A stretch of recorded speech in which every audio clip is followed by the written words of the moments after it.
m'appelle Kaneza Innocent, je suis professeur de français et de Kinyarwanda au groupe scolaire de Kigoma, district de Nyanza, secteur de Kigoma.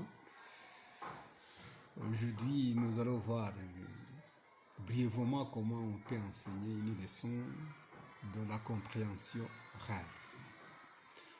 Chers collègues, chers étudiants, chers élèves,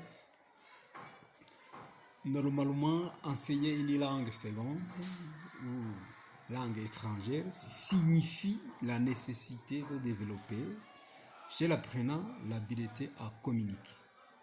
Pour cela, l'enseignement-apprentissage du français, langue étrangère, a pour objectif d'installer chez les apprenants des compétences langagières adéquates à leur développement cognitif qui leur permettent de communiquer oralement ou par écrit. Alors, pourquoi enseigner la compréhension orale? Il faut enseigner la compréhension orale dans ce sens que cette activité permet aux apprenants de se familiariser avec la langue dans laquelle ils vont apprendre. Non seulement ils se familiarisent avec cette dernière, mais aussi il est un outil incontournable pour acquérir des compétences communicatives. Quelles sont alors les étapes de l'enseignement de la compréhension orale? L'enseignement de la compréhension orale peut avoir plusieurs étapes, mais nous allons considérer les plus importants qui sont au nombre de 3. À savoir la pré-écoute, l'écoute et à savoir la pré-écoute, l'écoute et l'après-écoute. Voyez maintenant l'étape qu'on appelle la pré-écoute. Au moment de la pré-écoute, l'apprenant est appelé à faire le point sur ses connaissances du sujet. C'est-à-dire, vous avez donné à l'apprenant, à l'élève, si vous voulez, une image qu'il va observer et puis il va se poser des questions et faire ses projections à ces images. Alors, c'est le moment où il se pose justement des questions relatives à la situation qui lui est présentée, l'image comme je viens de le dire, et émettre des hypothèses et faire des prédictions, c'est-à-dire dire ce que on va étudier. Notez bien, avant de proposer un texte, le professeur devra s'assurer d'abord que l'apprenant a quelques connaissances sur le sujet, comme le souligne l'éminent professeur Manderson quand il dit « Pour accomplir une tâche attendue, il est également souhaitable, voire indispensable, que les apprenants connaissent la valeur d'expression introductive. »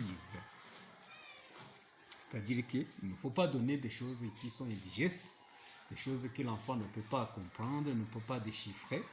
Il faut partir de ce qu'il connaît pour justement aller découvrir ce qu'ils ne connaissent pas.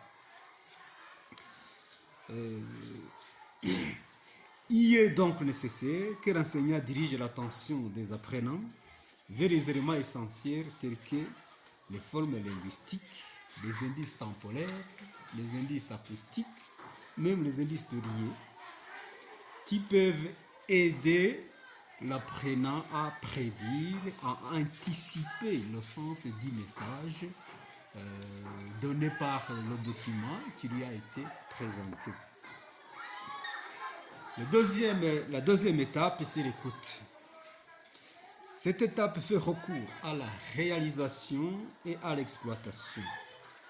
L'exploitation de quoi? Justement du document qu'on a donné à l'élève pour que l'élève l'étudie, l'observe. L'apprenant écoute le discours oral et met en œuvre les stratégies appropriées lui permettant de gérer son écoute et ainsi d'orienter celle-ci en fonction de son intention communicative. Ça signifie quoi? Ça signifie que l'enfant maintenant, le professeur va poser des questions à l'enfant, lesquelles questions vont aider l'élève à se retrouver, à donner des réponses adéquates relatives à la situation qui lui était présente. Notez bien, dans cette activité, première remarque, il faut éviter l'écriture. Les enfants vont participer activement, mais uniquement oralement.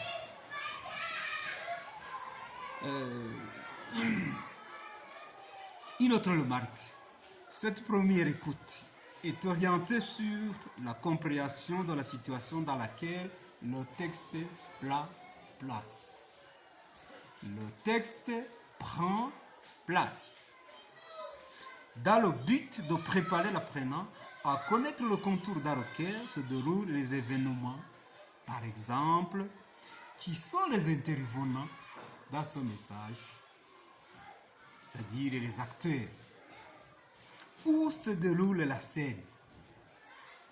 Il peut même faire des analyses contextuelles. On peut aussi chercher à savoir si l'apprenant a cerné, a saisi la nature du document, d'où provient le texte, en posant des questions telles que à qui s'adresse-t-il? Quel est son but? Pourquoi écrit-il? Des questions pareilles. La deuxième écoute est nécessaire justement pour voir si les élèves, pour s'assurer si les élèves qui sont faibles ont quand même compris quelque chose. C'est très important. Il ne faut pas oublier les élèves qui sont faibles. Il ne faut pas aller seulement avec les élèves qui sont forts. Il faut considérer tous les côtés. La troisième étape s'appelle l'après-écoute.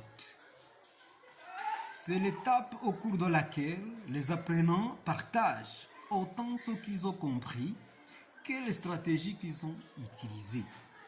C'est la phase où ils partagent leurs impressions et expriment leurs sentiments personnels.